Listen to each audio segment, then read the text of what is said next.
Thank you. Thank you very much for being here. But before I start tonight, I just wanted to read a brief statement that I prepared. I denounce anti-Semitism in all its forms. And I stand with my friends in the Jewish community. And that, Kanye, is how you buy yourself some time. Welcome to Marcus on the mic, breaking down what's really happening. If you're new to the channel, like and subscribe. And if you like what you're hearing, please share. So let's go ahead and get into it. Now, if you know comedy, if you're a fan of comedy, then you know who he is. And if you've seen the thumbnail, then you know who I'm talking about. I'm talking about Mr. Dave Chappelle. You probably tuned in a few days ago to see him host the SNL show that night. I'm pretty sure you did. I'm pretty sure SNL appreciated because their ratings probably went through the roof. However, just by looking on YouTube, the last SNL skit video I looked at, he had got like 20 million, and I think this one's up to like 14. But here's what you didn't know. Dave Chappelle decided to flip the script.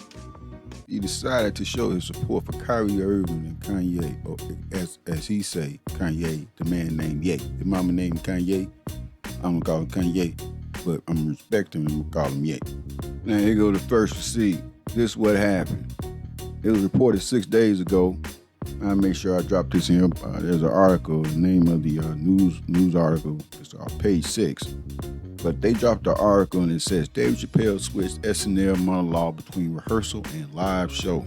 So what happened? Basically, this article runs down and it tells you that did a fake monologue during a rehearsal, and he did that using he made a joke during the rehearsal about a writer who was refused to work with him on this week's show. So because that joke was so offensive and whatnot, he decided not to do it. But he didn't say he wasn't going to do it at the time. Also, it was reported that there was some staff writers who worked for SNL who decided they weren't going to participate in the episode because of some comments he made in the closer.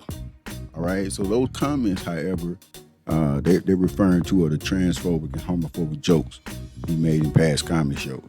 So they said they was going to sit that one out. Now, the actors, however, they chose to participate. Now, why is that a big deal? Because SNL apparently, go to this article real quick, I'll make sure I drop this in here.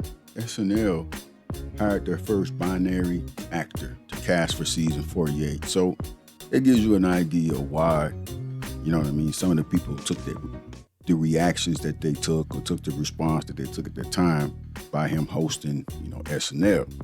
Now to move on, this is where shit hit the fan. Excuse my French. All right? But the real live 15-minute monologue they did got the attention of the ADL. The ADL, that's the Anti-Defamation League. Them the one that it's reported that they took 500,000, but they didn't. Right? They took 250 from the Nets, and they didn't want to take Kyrie 250. Now, will they jump back on that 250?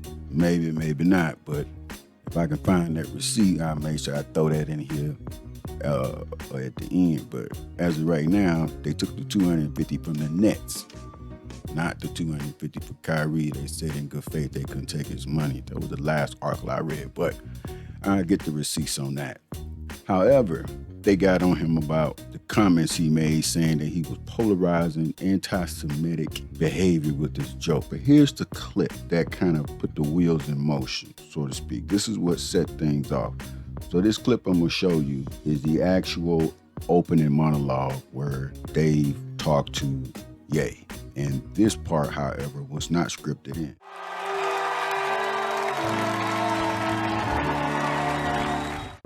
Now you got to ask yourself why Dave chose to come out on Georgia. Well, he's not crazy. I understand what's going on in the political climate in Georgia right now. However, this is when he decided to flip the script. Watch this. A brief statement that I prepared. I denounce anti-Semitism in all its forms. and I stand with my friends in the Jewish community. And that, Kanye, is how you buy yourself some time.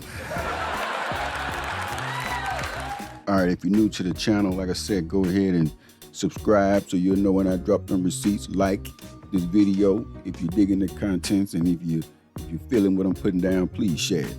Now, this next clip coming up, he's gonna be addressing Kyrie, and this is what put the ADLs, on high alert. Kanye got in so much trouble, Kyrie got in trouble. Kyrie Irving posted a link to a movie that he had seen on Amazon. No caption on the post or nothing like that.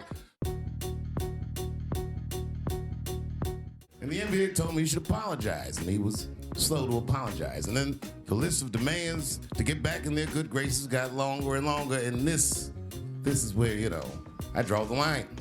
I know the Jewish people have been through terrible things all over the world, but you can't blame that on black Americans. You just can't.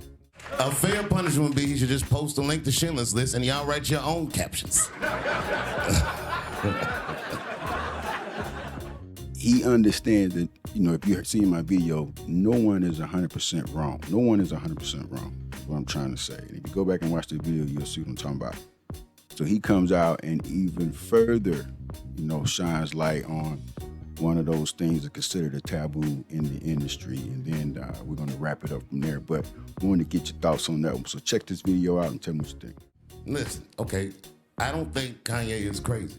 Well, I've been to Hollywood. I don't want y'all to get mad at me. I'm just telling you, I've been to Hollywood. This was just what I saw. It's a lot of Jews. Like a lot. Like I said, wow. Wow. Now here's the question. What's the come of all this? If you remember, I said that we have to constantly keep Kyrie Irving's situation in the forefront, or he end up like Craig Hodges. If you don't know what I mean, go back and watch that video that I posted a couple days ago about, Kyrie Irving's career, about Shannon Sharp letting the cat out the bag. I'll make sure I post that one, but you can't really cancel Dave Chappelle. They had a hard time with Joe Rogan. It's going to be hard. But I also believe in what John Sally said, and I'm going to close with this. I think this is all a distraction and a head fake. And I got a couple things to break it down, but I can't put it out yet until I get some more receipts. But until then, thanks for chilling with your boy Marcus on the mic. Drop a like, subscribe, share. Peace.